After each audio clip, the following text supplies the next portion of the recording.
Дорогие коллеги, добрый день. Мне хотелось бы с вами сегодня проговорить одну очень важную, актуальную тему, такое как кашель, синдром кашля, который часто встречается в практике врача. Э, Я являюсь профессором кафедры госпитальной терапии имени академика Сторжакова, доктор медицинских наук, заслуженный врач Российской Федерации. Фамилия моя Коробененко Александр Александрович. Значит, итак, все мы знаем, что такое кашель. И, наверное, каждый человек в своей жизни его неоднократно испытывал. Он бывает легким, незначительным кашлем, а бывает кашлем, который заставляет обратиться к врачу. Итак, что такое кашель? Кашель – это защитная реакция организма в виде внезапно вождения дыхательных путей при неэффективности мукоциллярного клиренса. Скорость воздушного потока при кашле достигает 160 км в час. Кашель, как правило, имеет защитную функцию, защитную роль. Также иметь и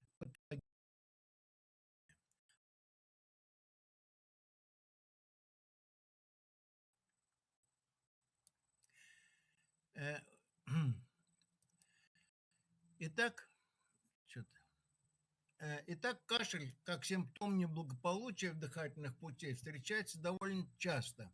Пятое место по причине обращения к врачу. Кроме непосредственных причин кашля, со стороны дыхательных путей встречаются и другие факторы, которые вызывают кашлевую реакцию. Кашель является защитной реакцией в ответ на раздражение кашлевых вагусных афферентных рецепторов, которые находятся в лор-органах, трахее, бронхах, легочных альвеолах, в листках плевры и в средостении. Поэтому, чтобы полноценно устранять кашель, необходимо в каждом случае проводить тщательную дифференциальную диагностику для выявления причин кашля и выбора тактики лечения. Ну, значит, где скапливаются в основном кашлевые рецепторы? Они расположены, как вот здесь на схеме видно, в гортане, в трахее, э, в долевых бронхах. Они также имеются, эти рецепторы, в листках плевры, в кардиальном отделе желудка и пищевода, в перикарде. Поэтому, как мы видим, самые разные ситуации могут э, обусловить данный процесс. Э, Воздействие на любую из зон раздражения может приводить к возникновению кашля. И, значит, мы можем определить, что факторы, способствующие кашлевой реакции, следует выделять внешние факторы и эндогенные факторы. Вдыхаемый воздух внешней среды, включающий климатические и температурные факторы внешней среды, они известны. У лиц, которые живут в климате, холодном климате, на крайнем севере, например, в зоне северо-запада нашей России, там воздух влажный и большое влияние низкотемпературных факторов. Вот э, холодовые факторы влияют на кашлевые рецепторы. Активность приземного слоя окружающей среды, приземного слоя озона. Значит, известно, что с увеличением озона в атмосфере возникает количество нарастания эм, заболеваний бронхолегочной системы и кардиореспираторной системы в целом. И поэтому, значит, вот такой фактор озоновый тоже надо принимать в виду. Экологическое загрязнение внешней среды. Это, как известно, могут быть промышленные и бытовые поллютанты, которые раздражают слизистую оболочку дыхательных путей и могут являться тоже факторами, воздействующими на кашлевые рецепторы. Самое распространенное – это, конечно, табакокурение. Табачный дым, в составе которого находится более 4000 различных токсических и раздражающих веществ при сгорании табака, они воздействуют на дыхательную систему в целом и в том числе на кашлевые рецепторы, вызывая так называемый кашель курильщика. Ну и различные профессиональные бытовые вредности, которые мы испытываем, так сказать. Вот, например, при загазованности воздуха в крупных городах и регионах, при прохождении автомобильного транспорта. Значит, вот эти вот выбросы от автомобильных моторов внутреннего сгорания, они, собственно говоря, дают большую загазованность. Ну и бытовые вредности, которые мы используем в быту, это могут быть различные бытовые химикаты и поллютанты. К эндогенным факторам, которым тоже надо при сборе анамнеза, их выявлять. Различные варианты воспаления респираторных путей, в том числе это могут быть аутоиммунное воспаление и респираторные аллергозы, так называемые. Значит, это тоже такая категория пациентов имеется, которые обращаются с кашлем, и при анамнезе это можно выяснить. Значит, в некоторых случаях наблюдается симптом аутоаспирации пищевого содержимого. При таких заболеваниях, как гастроэзофагальная рефлюксная болезнь и различные бульбарные и псевдобульбарные расстройства. Кашель может сопровождать бронхообструкцию, в том числе при сдавлении просвета дыхательных путей. Но вообще бронхообструкция, такие как бронхиальная астма, хобл, эти состояния тоже сопровождаются кашлем. Наличие соматических нереспираторных заболеваний в фазе суб- или декомпенсации. Но здесь чаще всего надо вести речь о том, что, например, большая часть пациентов – это лица с хронической сердечной недостаточностью, и тогда, когда идет декомпенсация сердечной деятельности, когда нарастают застойные явления в легких, усиливается кашель. Причем кашель этот не продуктивный, и он часто возникает в вечернее и ночное время. Другие причины, которые включают отрицательные факторы образа жизни, это такие, как гиподинамия, ожирение, ну и другие факторы, они могут служить причиной для возникновения кашля. Ну, так, итак, характеристики кашля. Это сухой или продуктивный с мокротой кашель. Это кратковременный или пароксизмальный кашель. В какое время суток чаще всего кашель себя проявляет. И мы должны выяснять особенности звучания при кашле. Глухое, громкое, лающий кашель и так далее.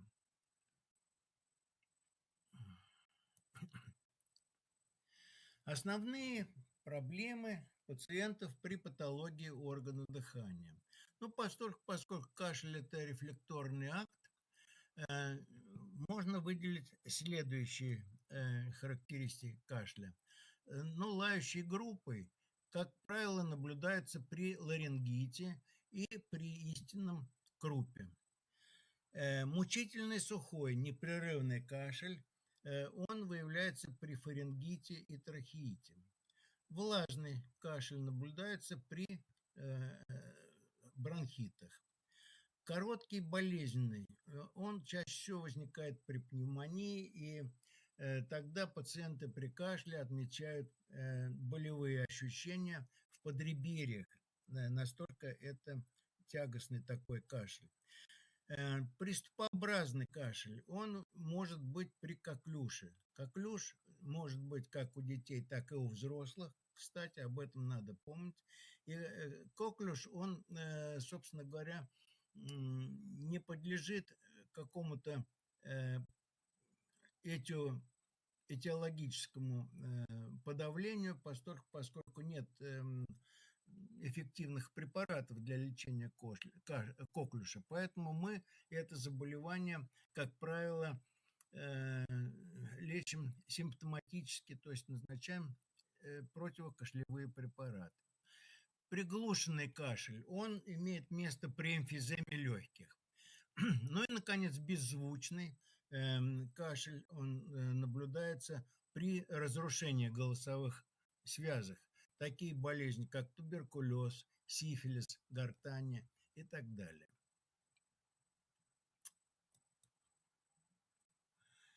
В генезе судорожных приступов кашля имеет значение сенсибилизация организма к токсинам коклюшной палочки. Это вот при коклюше. Постоянное раздражение рецепторов дыхательных путей обуславливает кашель и приводит к формированию в дыхательном центре очага возбуждения типа доминанта. Вследствие этого типичные приступы спастического кашля могут быть вызваны неспецифическими раздражителями. Утренний кашель с небольшим количеством мокроты характерен для курильщиков. Значит, так называемый кашель курильщиков. Вот этот феномен у курильщиков называется утренний туалет бронхов.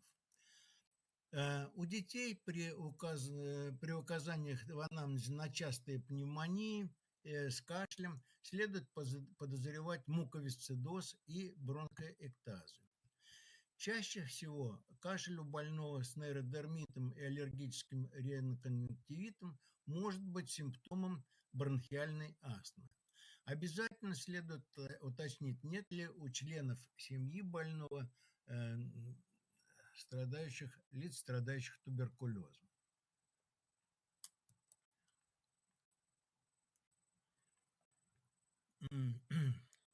Ну, вот мы также должны по продолжительности кашель различать, выделять острый кашель и хронический. Ну, острый кашель, он условно проходит в течение 2 и более редко до 4 недель, а чаще всего то, что называем хроническим кашлем, это более 4 недель. Значит, какие болезни сопровождают острый кашель? Это острые респираторные вирусные болезни, в том числе грипп, COVID-19, пневмония, плевральные реакции различные, такие как сухой плеврит, например, аспирация жидкости или инородных тел, тогда, когда мы чем-то подышали. Значит, дальше. Воздействие раздражающих веществ на дыхательные пути, воздействие некоторых лекарственных средств, такие как прием бета-блокаторов, ингибиторов ангиотензин превращающих ферментов, эпизоды психоэмоциональной лобильности. То есть это все эпизоды, связанные с острыми проявлениями кашля. Хронический кашель. Ну, то, что мы уже указывали, злостное табакокурение. Очень часто врачи, к сожалению, на это редко обращают внимание. Это болезни лор-органов, такие как синуситы, ну, гайморит, фронтит и так далее, да, ларингофарингиты, назальный затек. Вот эти состояния, их надо обязательно учитывать тогда, когда пациент обращается с хроническим кашлем. Хроническая обструктивная болезнь легких, муковисцидоз, бронхоэктазы тоже являются причиной хронического кашля.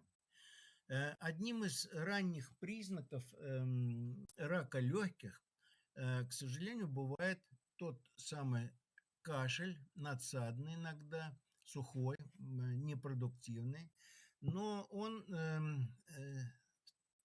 слишком поздно иногда больными расценивается как тягостное такое ощущение, и поэтому очень часто обращаются к врачу уже в более поздних стадиях болезни, в то время как, в общем, вся литература по раку легких, особенно центральный рак легких, он, собственно говоря, вот сопровождается ранним появлением сухого кашля.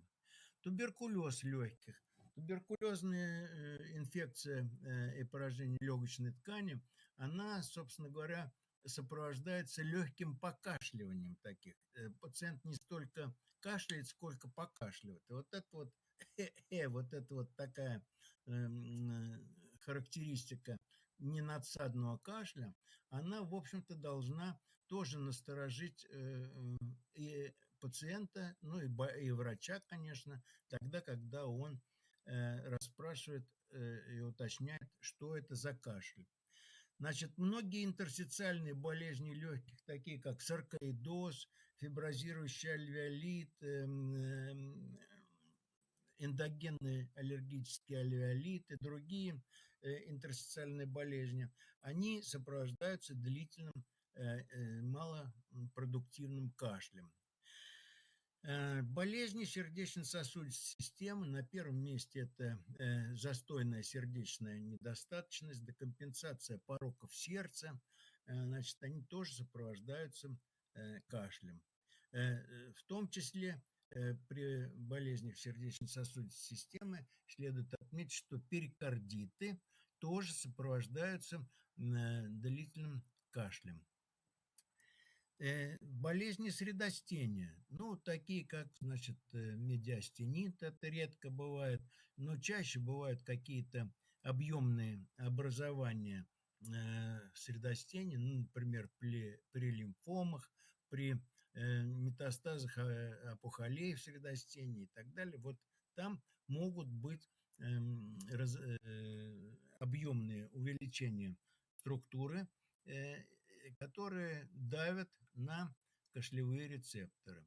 Ну и известны возникновение кашля при некоторых эндокринных заболеваниях, таких как сахарный диабет второго типа и гипотиреоз. Значит, вот при этих заболеваниях мы тоже можем наблюдать, вернее, пациенты могут обращаться с длительным кашлем.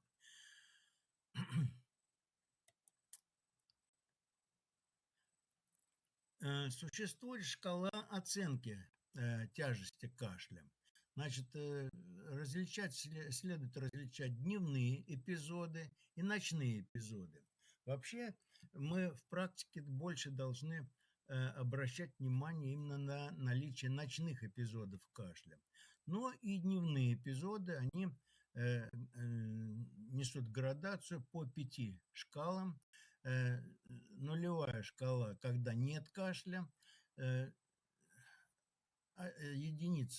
единица по шкале, единичные кашлевые толчки, 2 балла редкий кашель в течение дня, 3 балла частый кашель, не влияющий на дневную активность, 4 4 балла это частый кашель, снижающий дневную активность, и 5 баллов тяжелый кашель, при котором невозможна обычная активность. То есть, ну, мы видим, что такие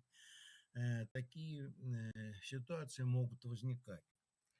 Ночные эпизоды, они тоже градируются по пятибалльной шкале. Нулевая, когда нет кашля, и 1, 2, 3, 5 до 5 мы видим, что кашель, не прерывающий сон, выделяем, кашель, приводящий к прерыванию сна не более 2 раз в течение ночи, кашель, приводящий к прерыванию сна более 2 раз, это 3 балла, частое прерывание сна из-за кашля, это 4 балла, и 5 баллов кашель, не дающий возможности заснуть. Значит, в принципе, мы эти все шкалы должны отмечать в в своем осмотре и регистрировать в медицинской документации. Это важно также, вот это вот выделение интенсивности кашля по шкалам, с тем, что вы, когда назначаете противокашлевые какие-то или мукоактивные препараты, то кашель должен уменьшаться, или вы его должны как-то, этот кашлевой центр, э, загрузить, замедлить, и тогда мы видим, что бальность кашля, она идет на уменьшение. Во время тяжелого кашлевого приступа, следует помнить, можно отмечать состояние синкопы, синкопальное состояние. Поэтому, в принципе, вот тяжелые приступы кашля, они не проходят так просто для пациента. Ну, различаем кашель продуктивный и непродуктивный. Продуктивный – это влажный кашель, сопровождается отделением мокроты, удалением чужеродных агентов, слизи, микроорганизмов, а продуктивный кашель выполняет защитную функцию. Непродуктивный сухой кашель не сопровождается отделением мокроты, не выполняет защитных функций, изнуряет больного. Для лечения непродуктивного кашля, в зависимости от патогенеза, используются лекарственные препараты, направленные на подавление кашлевого рефлекса, а также на изменение количества или вязкости мокроты.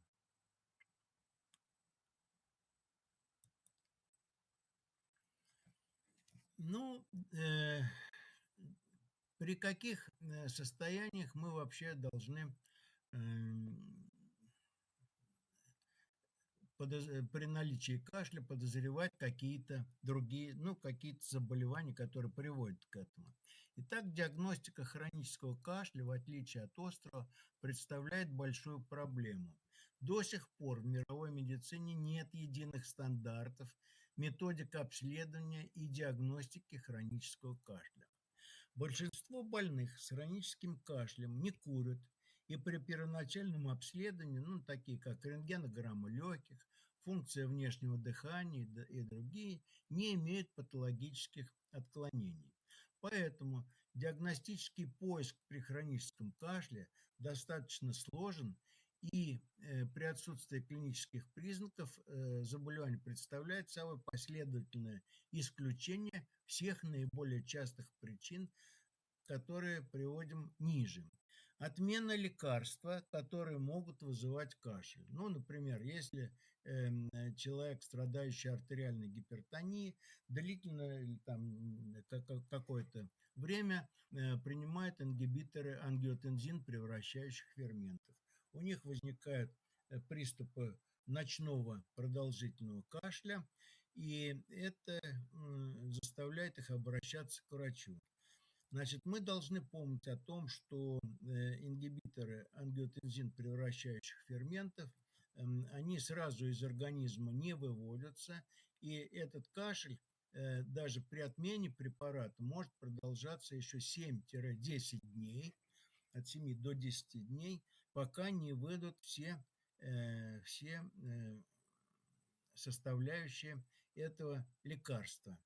И таким образом, нужно отметить, что ингибиторы ангиотензин превращающих ферментов не имеют дозозависимого эффекта. Они, вне зависимости от дозы, могут вызывать вот такой кашель. Последовательное исключение бронхиальной астмы, гастроэзофагиального рефлюкса, хронического ринита как наиболее частых причин хронического кашля. Значит, в принципе, вот даже выделяется особая форма бронхиальной астмы, кашлевая форма, тогда, когда приступы астмы ассоциируются с приступами кашля. И, ну, в общем, тут мы должны последовательно исключить наличие тех или иных заболеваний вышеперечисленных. Пробное лечение этих заболеваний даже при отсутствии убедительных лабораторно-инструментальных данных, подтверждающих их наличие, ведет к тому, что э, вы находитесь как бы вроде на правильном диагностическом пути и связываете это заболевание с теми, которые могут вызывать вот перечисленные. Исключение неврогенного характера кашля. Но вот неврогенный кашель, он часто наблюдается у пациентов, которые ну, подвержены большим эмоциональным перегрузкам, ну, например, при каких-то активных, шумных дискуссиях, тогда, когда надо доказать свою правоту, да, пациенты начинают входить в так называемый дискуссионный раж и на этом фоне начинают покашливать. В принципе, такой неврогенный кашель должен являться как раз мерой исключения из тех действительно патологических причин кашля. Но мы об этом поговорим попозже. Итак, я здесь вам представляю табличку, которая дает характеристика кашля и какая патология при такой характеристике чаще всего наблюдается.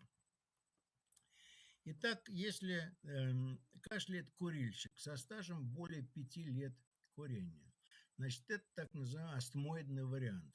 Он возникает довольно-таки часто у курильщиков в утренние часы. И, собственно говоря, когда пациент откашляется, он может на весь промежуток дня, даже несмотря на то, что он продолжает как бы вроде курить, его кашель больше так сильно не мучает. Но самая большая кашлевая реакция это утром происходит. Ну и какая патология тут может быть возможна? Это может быть хронический бронхит, в том числе бронхит курильщика. Это может быть хроническая обструктивная болезнь легких, о которой тоже надо помнить.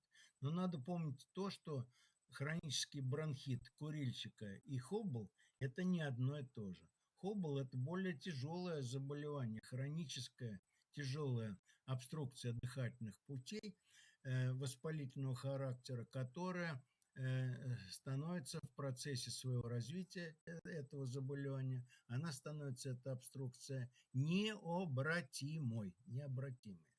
В то же время, когда бронхиальная астма, она сопровождается обратимостью бронхиальной обструкции, тогда, когда мы назначаем значит, необходимые ингаляционные препараты, купирующие приступ и купирующие развитие аллергического воспаления при астме.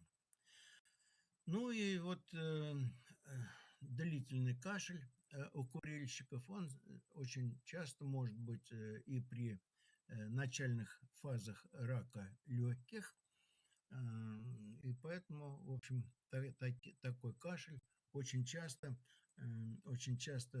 на него курильщики не обращают особого внимания, то есть они к нему как бы вроде привыкают, а рак легких развивается сам по себе, что называется.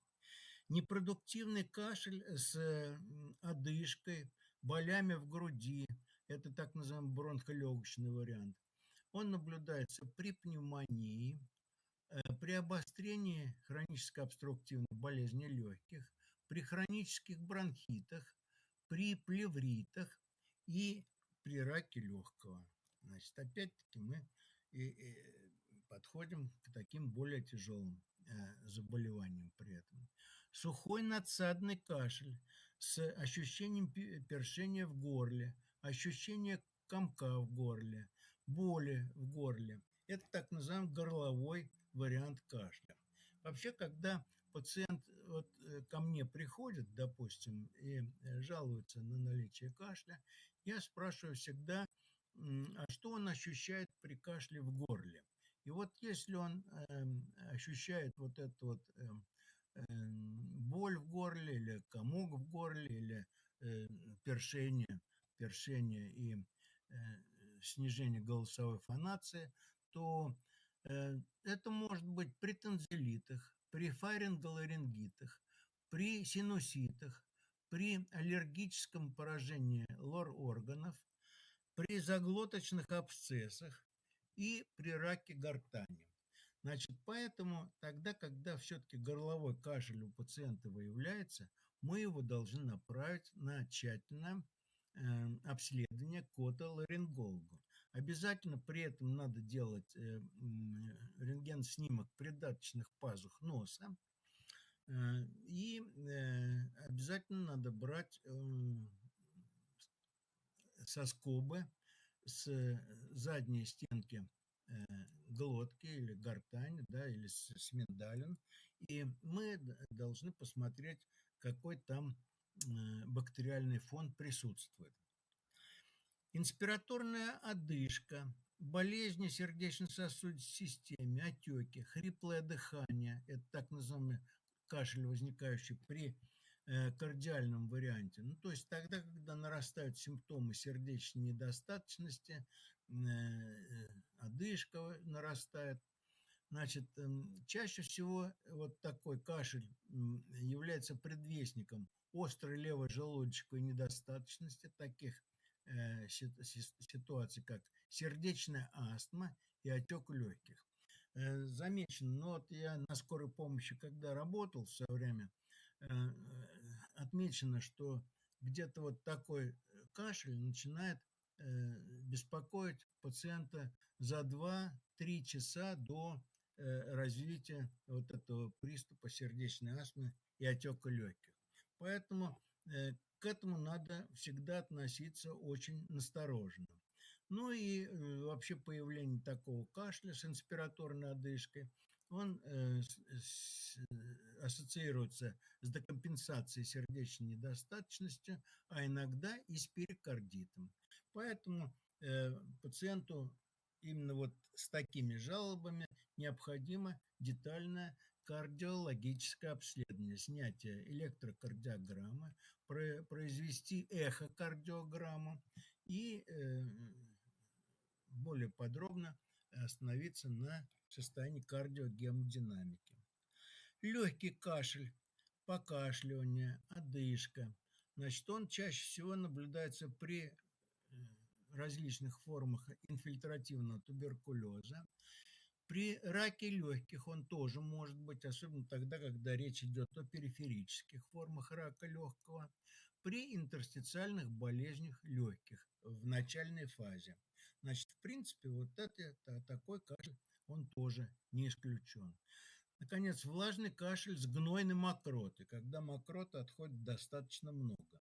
Мы тут должны прежде всего подумать о наличии бронхоэктазов или бронхоэктатической болезни, и нельзя исключать муковисцидоз. Не только у детей, но и у взрослых он тоже может быть.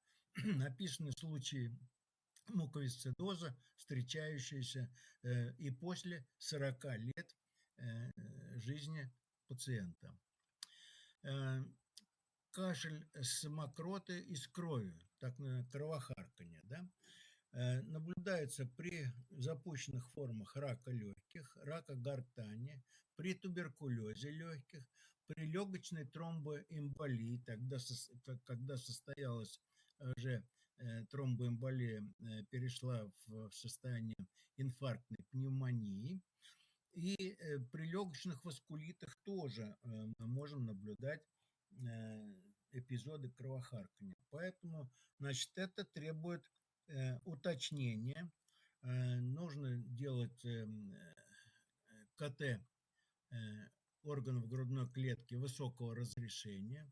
Мы должны делать ангиопульмонографию, КТ-ангиопульмонографию, и должны обязательно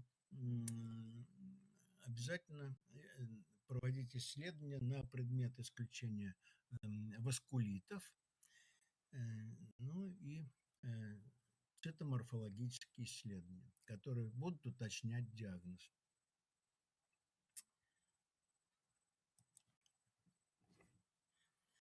Таким образом, из сказанного мы можем заключить, что кашель – это мультидисциплинарная проблема. Она актуальна для пульмонологических пациентов, для кардиологических пациентов, в ревматологии, это тогда, когда происходит поражение легких на фоне системных заболеваний соединительной ткани. Ну, например, при ревматоидном артрите, при ревматизме, при склеродермии, при волчанке. Это все может, так сказать, сопровождаться и легочными симптомами, включая кашель. Лор-патологию, о котором мы уже говорили, инфекции, туберкулез. Следует помнить, что кашель может возникать у пациентов с оппортунистическими инфекциями, у больных ВИЧ-инфицированных и постинфекционный кашель. Ну, например, вот сейчас после э, того, когда большой контингент пациентов страдал ковидными поражениями респираторных путей, вот этот вот постинфекционный кашель может оставаться на многие недели. Онкология, о которой мы уже говорили, патология щитовидной железы, гипотиреоз, сахарный диабет, нейромышечная патология, такие как поражение глотания и жевания при острых нарушениях мозгового кровообращения, боковой амиотрофический склероз и другие болезни. Психогенный кашель и идиопатический кашель – это кашель, когда исключаются все остальные вышеперечисленные патологические феномены.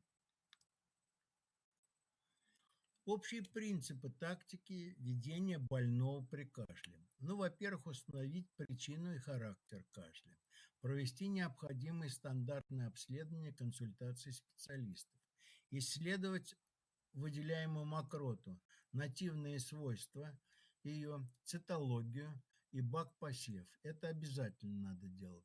При сухом мучительном кашле допустимо назначать противокашлевые препараты центрального или периферического действия. При кашле с обильным отхождением мокроты не следует назначать противокашлевые лекарственные средства центрального действия и отхаркивающие препараты. Они усиливают бронхообструкцию. При наличии крови в мокроте установить причину кровохаркания, включая бронхоскопию. При воспалительных заболеваниях бронхолегочной системы целесообразно назначение противокашлевых лекарственных средств периферического действия в комбинации с отхаркивающими средствами. Для улучшения эвакуации мокроты следует применять физиотерапевтические методы, такие как постуральный дренаж, вибромассаж грудной клетки, рефлексотерапию, ингаляции. Ограничить или исключить табакокурение, применить меры для улучшения экологической среды. Ну, это вот такие общая тактика при ведении больного с кашлем должна выполняться. Ну, коротко, очень коротко, при кашле на фоне каких-либо заболеваний. Кашель при гастроэзофагальном рефлюксной болезни чаще наблюдается у пожилых лиц или при ожирении и пищеводно-диафрагмальных грыжах. Кашель как симптом более чем у 70% больных наблюдается обычно в ночное время. Он упорный, грубый, непродуктивный, персистирующий, возникает в положении лежа. Сочетание с симптоматикой с другими симптомами гастроэзофагального рефлюкса, изжога, отрыжка, боль за грудиной, регургитация содержимого, бронхоспазм, связь кашля с перееданием, едой в вечернее время. Исчезновение симптомов ГЭРБ, в том числе кашля, при назначении лекарственных средств, ингибиторов протонной помпы. Устраняется гиперацидность и рефлюксное состояние желудка. Вот, собственно говоря, это такие вот свойства кашля при ГЭРБ.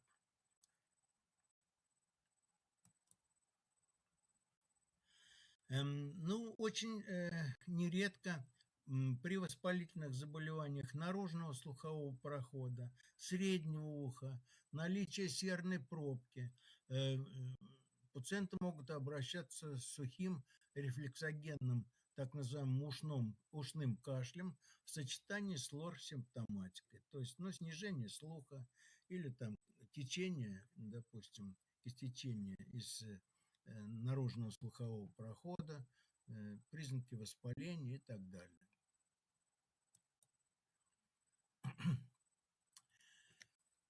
При назальном затеке кашель возникает в горизонтальном положении больного на спине, когда жидкостное содержимое околоносовых пазух стекает по задней стенке глотки в трахеобронхиальное пространство. Эффект микроаспирации. В результате этого происходит приступ кашля с явлениями бронхоспазма, имитация приступа бронхиальной астмы. Очень часто больные обращаются с тем, что доктор, а нет ли у меня бронхиальной астмы, я вот ночью просыпаюсь от такого вот приступа кашля.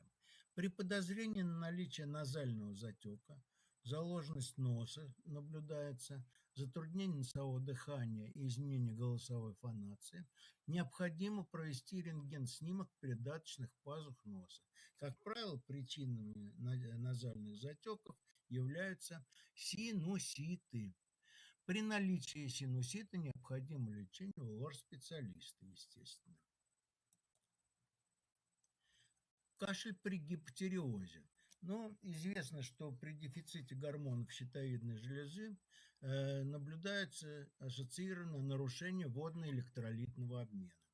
При этом отмечается отечность слизистой оболочки голосовых складок, гортани, охриплость голоса и сухой кашель. При диабете уже на ранних стадиях больные отмечают сухость слизистых оболочек вследствие нарушения микроциркуляции. Развивается атрофический катаральный и гиперпластический бронхит, ларингит. Коррекция уровня гликемии, как правило, устраняет и уменьшает симптомы кашля. При этом следует это сочетать с назначением местных увлажнителей слизистых оболочек. Медиастинальный синдром. Он обусловлен воспалительными или опухолевыми процессами в средостении, увеличенными лимфоузлами. Кашель мучительный, коклюшеподобный, с цианозом и рвотой. Признаки сдавления верхней полой вены наблюдаются при этом, сдавление легочных вен, возвратного, блуждающего и диафрагмального нервов. Подавляется такой кашель только противокашлевыми препаратами центрального действия. Лечение этих процессов уже надо проводить с участием торакального хирурга-онколога. Неврологические болезни и кашель. При прогрессирующих болезнях нервной системы, при инсульте, при болезни Паркинсона, при постполимиелитическом синдроме, миостении, рассеянном склерозе, синдроме Гиена-Барре. Кашель может принимать такой упорный характер. Как правило, повышенная секреция мокроты, бронхит с хроническим кашлем на фоне бульбарных нарушений является в действительности симптомом микроаспирации пищевого содержимого в дыхательной пути. В отдельных случаях длительно применяют трахеостому, назогастральный зонд, хроническую фистулу желудка, если такое имеется.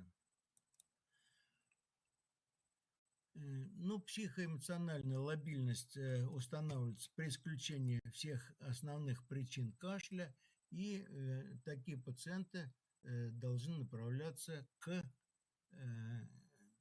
психологу, психотерапевту, значит, им проводят аутотренинг, гипноз и так далее. Кашель при хронической сердечной недостаточности, он возникает, значит, на фоне выполнения небольшой нагрузки в ночное время, как предвестник сердечной астмы, отека легких. Нередко появляются застойные влажные хрипы, клокочущее дыхание. Пациент принимает при кашле вынужденное положение ортопное. Обычно такой кашель с хриплым клокочущим дыханием, его даже, в принципе, тогда, когда навещаешь больного, его из дверей даже слышно. Вот этот больной находится в состоянии астмы или отека легких. Но тут лечение основного заболевания, увлажненный кислород, противокашлевые лекарственные средства центрального действия нужно назначать. Ну, в данном случае мы назначаем морфин обычно. Так, кашель при приеме бета-блокаторов, бисопролол, атенолол и другие, воздействие на бета-2 адренорецепторов может спровоцировать бронхоспазм и кашель. Применение селективных бета-блокаторов снижает риск развития кашля. Об этом надо помнить, что можно назначать, но селективного действия. При приеме ингибиторов АПФ значит, кашель связан с накоплением брадикинина и субстанции П и имеет дозонезависимый эффект. Об этом мы уже говорили. Так. Некоторые уточнения приведения больных с кашлем. Нецелесообразно назначать дополнительно муколитики и бронхолитики при хорошем отхождении мокроты. Лучше советовать больным применять больше теплого питья, жидкости, чай, молоко, грудной сбор 2,3. Не следует назначать противокашлевые препараты центрального действия для подавления кашля, поскольку эвакуация мокроты может ухудшиться и будут нарастать симптомы бронхообструкции из-за скопления мокроты в бронхах. При отхождении гнойной и слизисто-гнойной мокроты необходимо решить вопрос о назначении антимикробных препаратов. Необходимо исключить лор-инфекцию, а также ГЭРБ.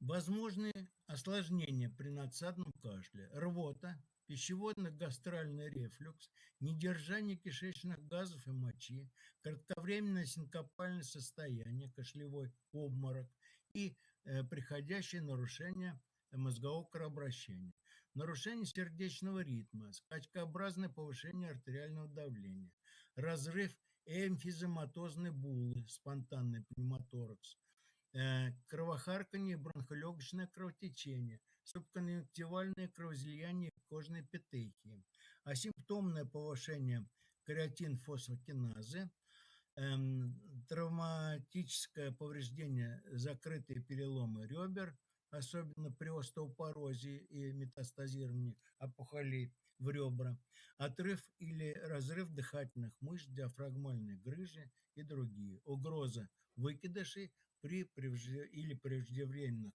родов у беременных.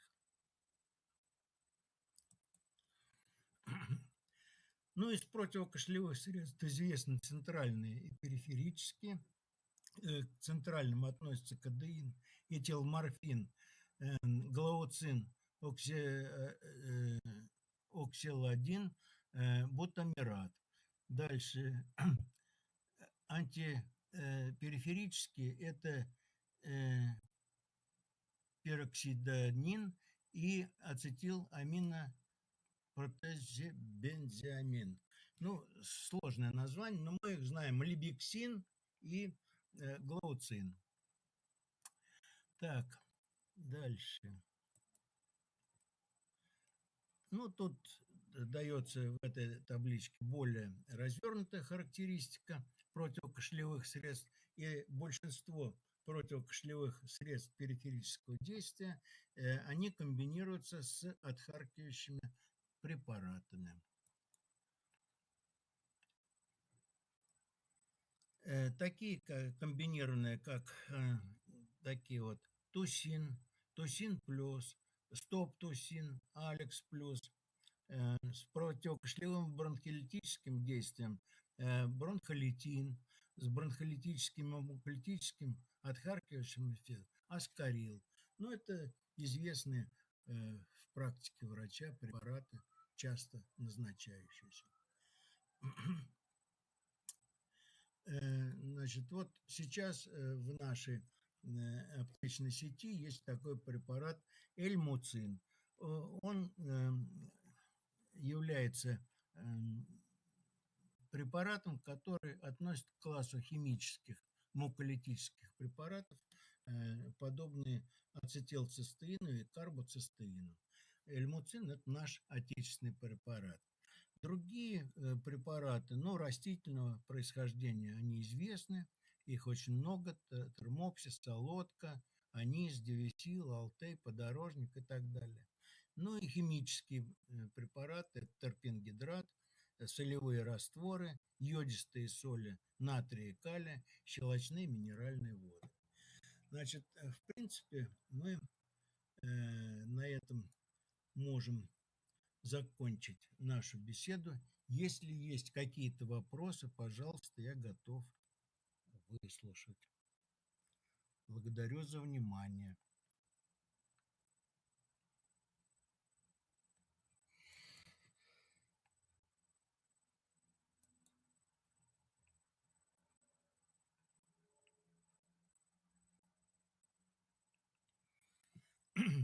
Значит, то, что касается вейпов.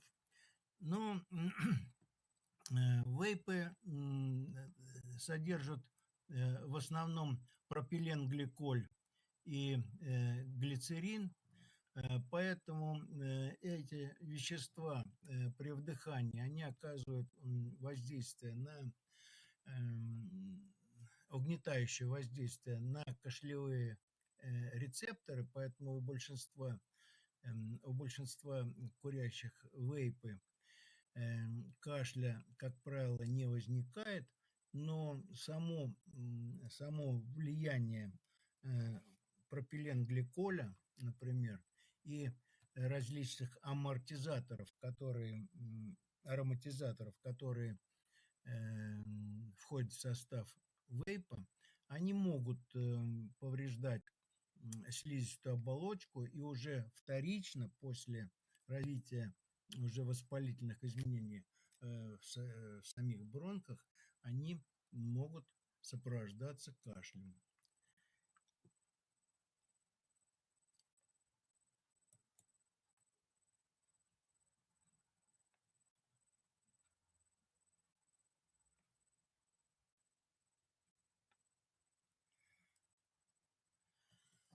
Ладно, благодарю вас за внимание. Если вопросов нет больше.